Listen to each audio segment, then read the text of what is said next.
Pedro, eu sou estudante de Filosofia pela Universidade Estadual de Londrina e sejam bem-vindos a mais uma aula de Filosofia direcionada ao ensino médio para a matéria de estágio obrigatória que a gente está fazendo aí do quarto ano. O primeiro conceito é a liberdade, pois ela é o ponto de partida para a compreensão também dos outros dois conceitos que serão trabalhados depois. Já o segundo conceito é a responsabilidade, ou como nós nos tornamos responsáveis por aquilo que somos. E por fim, o último conceito é o sentimento de angústia. A angústia, então, e esse sentimento como um reflexo da consciência existencial humana para Sartre. Tudo isso, todos esses três conceitos da filosofia, da corrente filosófica, da tradição da filosofia, vai ser abordado nesta aula sobre a reflexão teórica importantíssima feita pelo pensador francês Jean-Paul Sartre. Dentro das suas considerações feitas sobre esses conceitos filosóficos, esses conceitos que são a liberdade, a responsabilidade e a angústia. Então, esses três conceitos fundamentais para a filosofia pensados dentro do homem. Esses três conceitos aparecem dentro de qualquer indivíduo, onde eles se destacam e se relacionam um com o outro, sempre em uma dinâmica própria, onde um envolve, um é inerente ao outro, eles convergem, eles dialogam, eles circulam e eles perpassam os mesmos espaços, ou seja, o espaço que é esse sentimento e esse pensamento dentro do homem.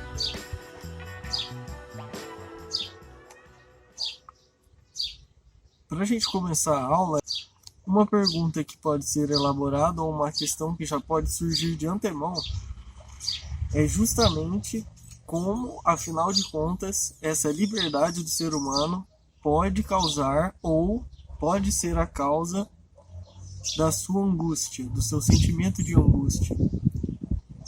Elaborando de uma maneira mais construída e mais atual a pergunta, a gente pode ir a fundo e dizer: como a liberdade pode trazer ao homem o sentimento de angústia existencial, de um vazio impreenchível, um sentimento de falta e de ausência, sendo um dos incômodos mais presentes atualmente na sociedade contemporânea, a sociedade em que a gente se encontra, que a gente vive, inclusive sendo também uma das causas mais recorrentes de distúrbios psicológicos, dos distúrbios psicológicos mais frequentes, como, por exemplo, a ansiedade, a insegurança, o medo, a incerteza, e a incerteza principalmente de um futuro. Esse futuro a gente vai tratar como um conceito na filosofia, um conceito constante que perpassa a maioria dos pensadores, é o conceito de devir, o devir enquanto uma incógnita do futuro.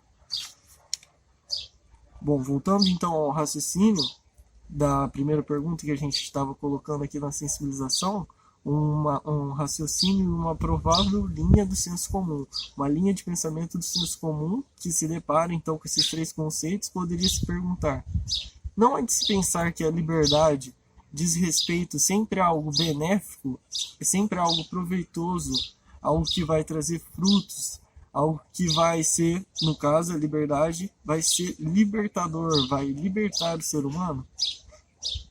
Ou até mesmo aquilo que se empenha em buscar em sua vida, como por exemplo quando a maioria de nós buscamos ter a nossa casa própria, uma boa condição financeira para se liberar de algumas das suas obrigações e etc. É nesse sentido, geralmente, o senso comum pensa e concebe a ideia de liberdade. A partir disso, então, veremos como Sartre conecta e associa o sentimento de angústia à sua ideia de liberdade e responsabilidade existencial. Jean-Paul Sartre nasceu na França, em Paris, no ano de 1905 e morreu em 1980. Juntamente com Simone de Beauvoir, foram um dos principais expoentes do existencialismo do século passado. No ano de 1960, eles fizeram uma única visita ao Brasil, onde foram recebidos pelo casal de escritores brasileiros Jorge Amado e Zélia Gattai. Sartre e Simone juntos debatiam sobre o papel dos intelectuais dentro dos processos de transformação e mudanças sociais, sendo que participaram de muitos dos movimentos sociais da época, como, por exemplo, a independência da Argélia, o movimento de denúncia aos crimes de guerras cometidos pelos Estados Unidos na guerra contra o Vietnã e também, não menos importante, a Revolução Cubana. Apesar de serem simpatizantes do movimento socialista, Sartre e Simone ainda mantinham ressalvas quanto à adesão completa ao partido. Entretanto, considerava importante manter o diálogo aberto com o mesmo, até porque era o principal viés de manifestação a favor da classe operária dos trabalhadores, contra a dominação burguesa do capital.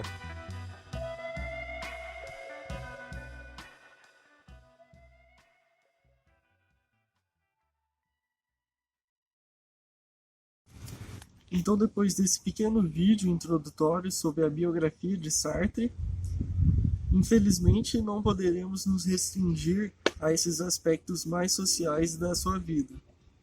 Contudo, é importante trazê-los para explicar da onde surge, da onde sai o seu pensamento e a sua definição existencialista sobre o ser humano. Sartre, ao longo de sua vida, escreveu mais de 40 obras, envoltas em diversas das áreas dos saberes, tais como a própria filosofia, a psicologia, a fenomenologia e a literatura, entre outras.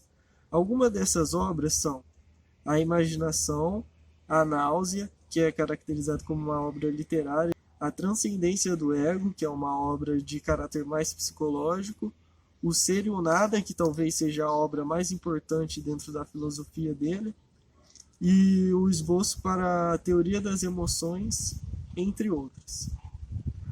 Porém, a obra que iremos nos aprofundar para essa aula é intitulada de O Existencialismo é um Humanismo. Essa obra se trata de uma conferência ministrada por Sartre no ano de 1945, mais especificamente no dia 29 de outubro de 1945, em Paris. Publicada mais ou menos um ano depois, em formato de livro e de texto. Esse texto está presente num livro importantíssimo da filosofia, um livro pedagógico de filosofia, que foi editado e distribuído às escolas estaduais pela Secretaria de Estado de Educação do Paraná, no qual estão reunidos diversos textos que receberam traduções para o português, muitos dos nomes, de grandes nomes, da tradição filosófica, possibilitando um contato direto dos alunos para com esses textos e esses pensamentos dos autores. Bom, a partir do título do texto que iremos trabalhar, vamos dividir ele em partes. Primeiramente, analisaremos as informações que o próprio título já nos traz. O existencialismo é o humanismo, é uma proposição afirmativa. Você pode perguntar, o que é uma proposição afirmativa? Isto é uma frase que está afirmando algo ou alguma coisa. Então, uma proposição afirmativa sempre irá afirmar ou atribuir algo ou alguma coisa. E daí, depois disso, então você pode perguntar, então, o que essa sentença, o que essa proposição, o que essa frase está afirmando? Ela está afirmando que no seu pensamento, para sua teoria ou corrente ou filosofia existencial, que é a filosofia de Sartre, está fundamentada. Então, a sua filosofia existencial está embasada, está assentada, está fundamentada e tem como base um humanismo. Então, o que está no fundo da existência para Sartre é justamente a humanidade. A humanidade supera em todos os aspectos os padrões de existência dos outros seres. Basta considerarmos que em todas as categorias e modos de existir e modos de existência das coisas, o homem apresenta uma exceção diante de todas elas. O homem não consegue se equiparar a nenhuma dessas existências. Ele tem um modo de existir próprio. Isto quer dizer que o homem se diferencia de todas as demais coisas que estão no mundo e fora dele. Bom, aí você pode me perguntar então, o que é que torna o homem e o ser humano um ser único no mundo? A resposta de Sartre para esta pergunta já veio sendo evidenciada nesta aula, de certa maneira. É justamente o modo de existir do homem, é justamente o modo de existir da humanidade que diferencia ela dos demais entes e objetos que estão no mundo. Se tomarmos os objetos, então, esses objetos que encontramos, essas ferramentas que estão no mundo e as demais coisas que percebemos, para entender o modo de existir dela, logo veremos que esse objeto foi projetado com uma função específica. A sua utilidade enquanto ferramenta foi pensada anteriormente à sua consolidação material e concreta no mundo. Este raciocínio se segue para todas as demais coisas, exceto para o homem. O homem nasce desamparado de um projeto de humanidade ou de um conceito de homem. Ele não recebe um sentido prévio que determine a sua existência, o seu modo de existir. Aqui uma palavrinha importante que a gente pode trazer para conceitualizar essa parte do pensamento sartriano é a teleologia. A teleologia nada mais é do que o estudo da finalidade das coisas, o estudo do sentido e do objetivo final das coisas. Os objetos têm esse sentido, os objetos têm essa finalidade última, porém o homem não. Pelo contrário, o homem precisa primeiro existir para, dentro da sua existência, então, desenvolver e ser capaz de atribuir e instaurar um sentido, um fundamento e um valor que possibilite a ele encontrar elementos que tragam significado à sua vida e à sua existência.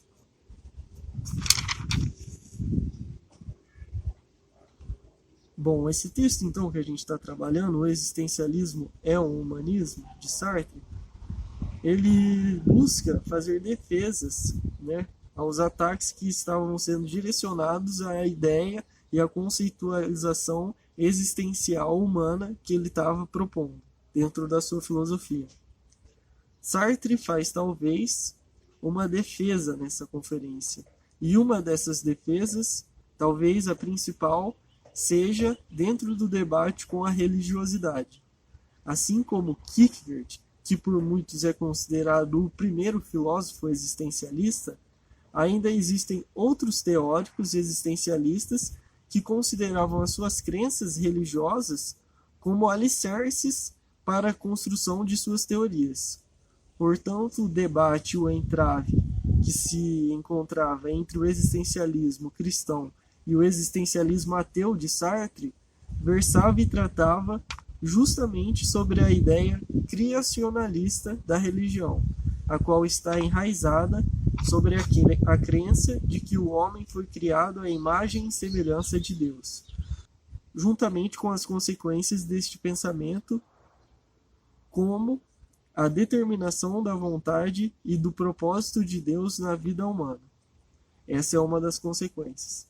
Aceitar essa premissa do criacionalismo, de que o destino do homem e a sua essência, a sua natureza, a sua condição ontológica está assentada e é um fruto da vontade divina, para Sartre seria aceitar e colocar o homem, pontuar o homem no mesmo plano de existência que os demais objetos, sendo que os objetos, como já vimos, têm a sua utilidade, têm o seu sentido último, a sua função última.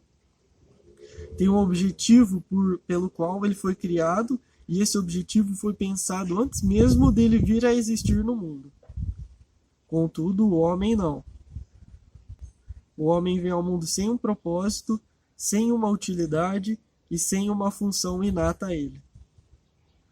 Então, o que estamos vendo e observando no existencialismo sartreano é justamente a inversão que ocorre na origem da essência do homem.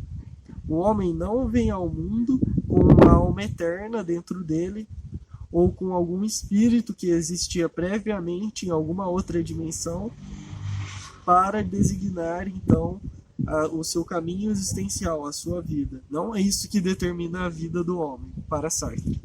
Somente no homem a existência precede a essência.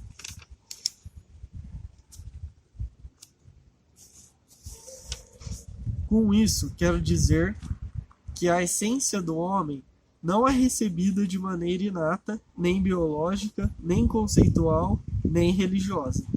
A essência do homem é antes desenvolvida e criada por ele próprio no decorrer da sua existência.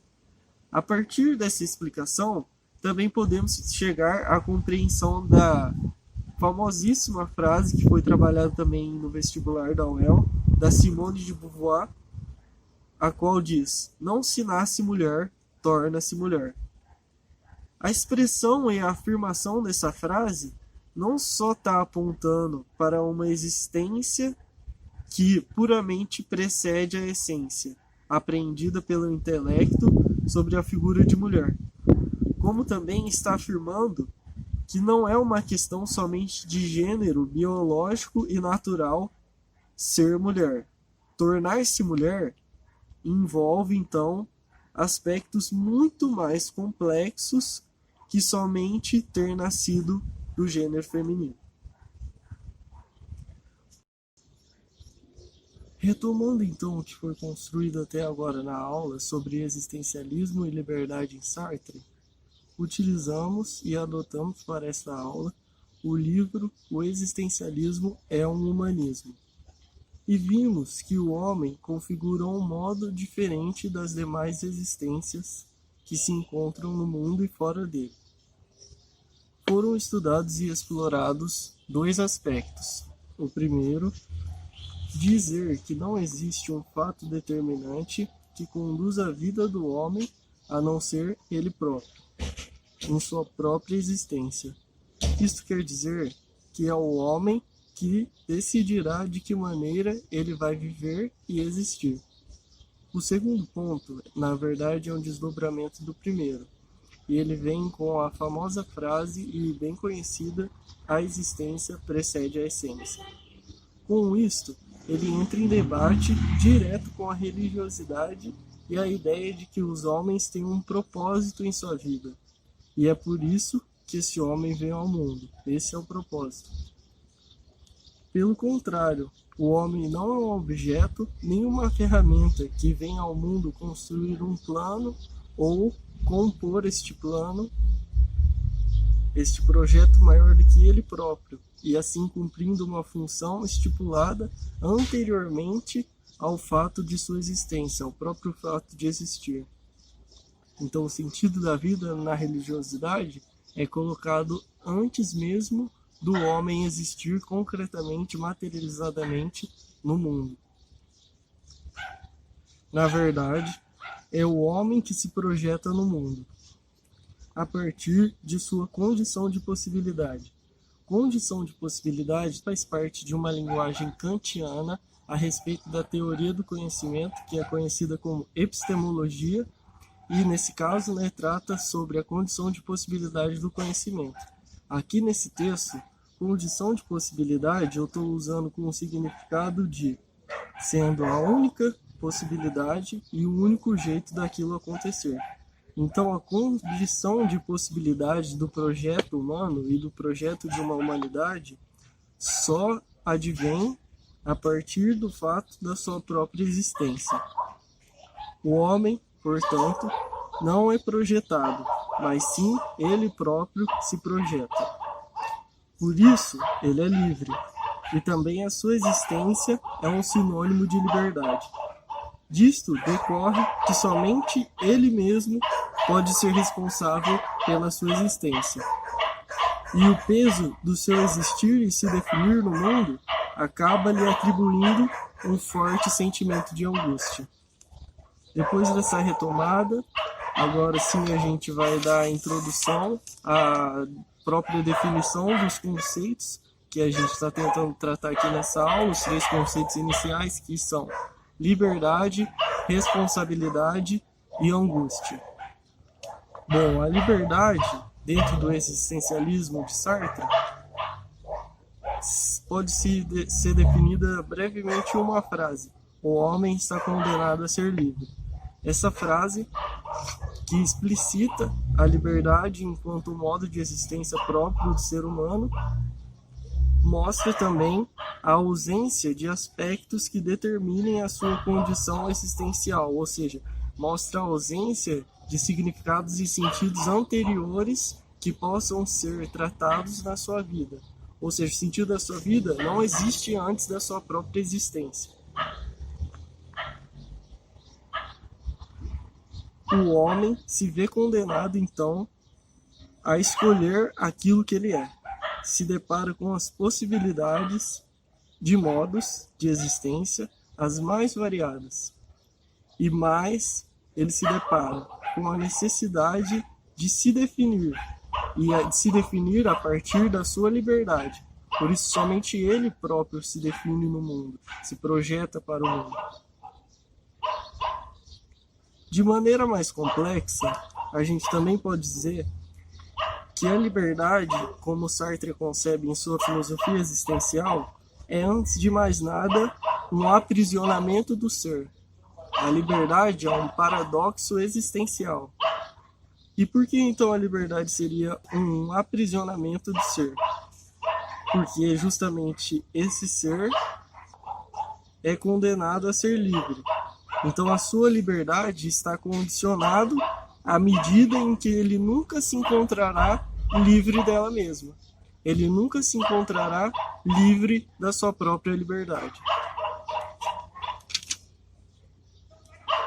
E é justamente nessa questão e nesse conceito da liberdade para Sartre que podemos dizer que brota, que surge, que emerge na filosofia contemporânea um significado existencial para a vida humana. E esse termo é importantíssimo porque esse termo é a subjetividade. A subjetividade é um termo importantíssimo dentro do debate sobre a liberdade em Sartre. A subjetividade, então, contemporânea emerge dessa condição própria do ser humano, essa condição existencial própria do ser humano, que é ser livre. Podemos entender a subjetividade a partir de 2 aspectos que já vimos na aula e que vamos então conceitualizar esse termo subjetividade, que é tão importante para a filosofia e de maneira geral também é muito importante para as ciências humanas. O primeiro ponto sobre a subjetividade é a ideia e o modelo de humanidade. A ideia e o modelo de humanidade são construídos através da expressão individual do modo e da configuração própria de cada existência. E por outro lado, nessa mesma subjetividade, nós também temos a expressão maior da incapacidade humana de superar a sua condição própria, que a condição própria da existência humana é o quê? A sua subjetividade humana, a sua condenação a ser livre. Depois da liberdade, então, o segundo tema que vamos conceitualizar aqui, o segundo conceito que vamos tentar destrinchar, é a responsabilidade. Por não existir um conceito eterno e imutável que expresse a essência e a natureza humana, o homem representa e constrói essa ideia de humanidade em cada uma das suas ações. Em cada modo de existir está contido uma essência e uma natureza humana.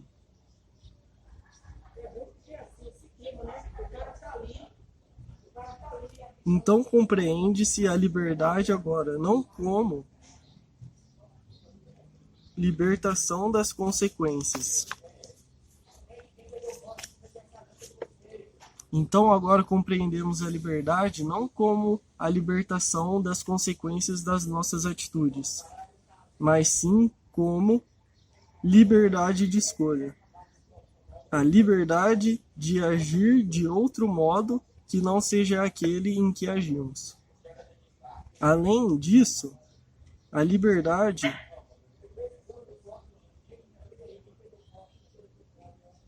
e é exatamente esse aspecto de não agir de outro modo, senão aquele que agimos, que atribui a responsabilidade a nós próprios e às ações que nós tomamos.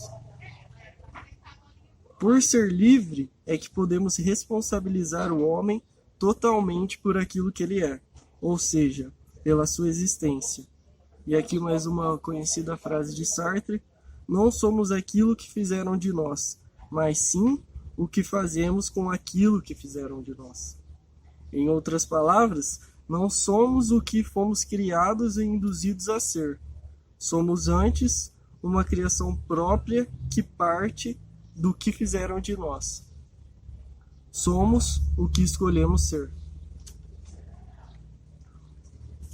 E a expressão do que escolhemos ser dentro do mundo aparece como um modo que existimos, a maneira que agimos no mundo. Por sua vez, se reflete diretamente no conceito e na ideia de homem.